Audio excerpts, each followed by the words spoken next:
the most realistic picture of what CFAs in India can get you. Hopefully, this will help you make a better decision. Many people want to get into CFA sometimes without knowing what the full form is. Somebody else has just told them saying that people are earning incredible amounts. Somebody wants to get into it because of investment banking. Somebody wants to get into it because of thinking that CFAs will help them with stock markets. Let me clear all your confusion, right? Let's break it down practically for Indian students. First of all, if you have 0 years of work experience and whether you have completed CFA level 1, 2 or 3, your salary package will range between 4 to 6 lakhs depending on which kind of company you go to. As you have 1 to 2 years of experience, it ranges a little, but above 2 to 3 years, the salary starts going above 7, 8 lakhs. And if you're a charter holder, which means you've completed all levels and you have enough work experience, basically complete 3 levels, let's say you have 4 to 5 years of experience, your salaries can go up to 18 to 24 lakhs. And these are coming from people that we have spoken to and know now. Now, what kind of roles do you work in? Before roles, actually, let me just tell you about the kind of companies that hire CFAs.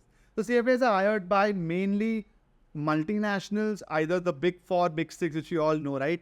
KPMG, Deloitte, PwC, EY, BDO, Grant Thornton.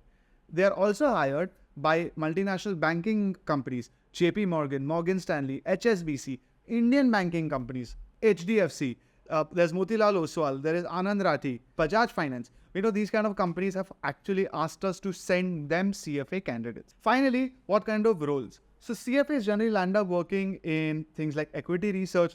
They work in portfolio management at a beginner level.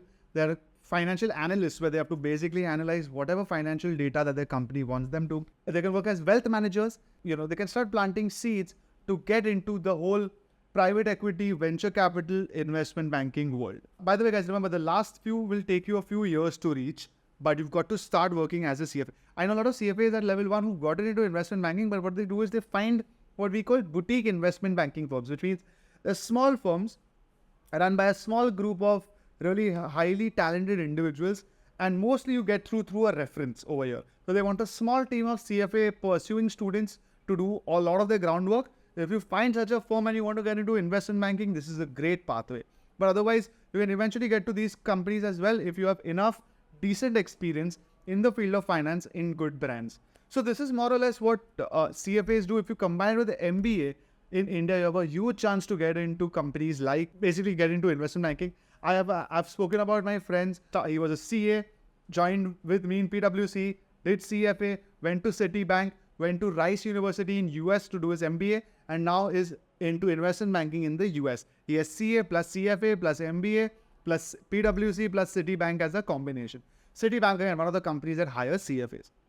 Another friend of mine, Devanshi, worked first in PwC, and then after that she started doing CFA, worked in some small companies, and then landed up working in CRISIL, and then she went to Barclays. So these are again, Barclays, CRISIL are companies which you can add to the CFA portfolio. So guys, these are the real kind of companies and examples that Indians who have pursued CFA have worked at. You can get a finance role. You might even get a sales role where you talk to clients about different finance products. That also is relatively high paying. But the point is, find what you like, understand what's possible, make the right decision, and if you're still confused, reach out to us.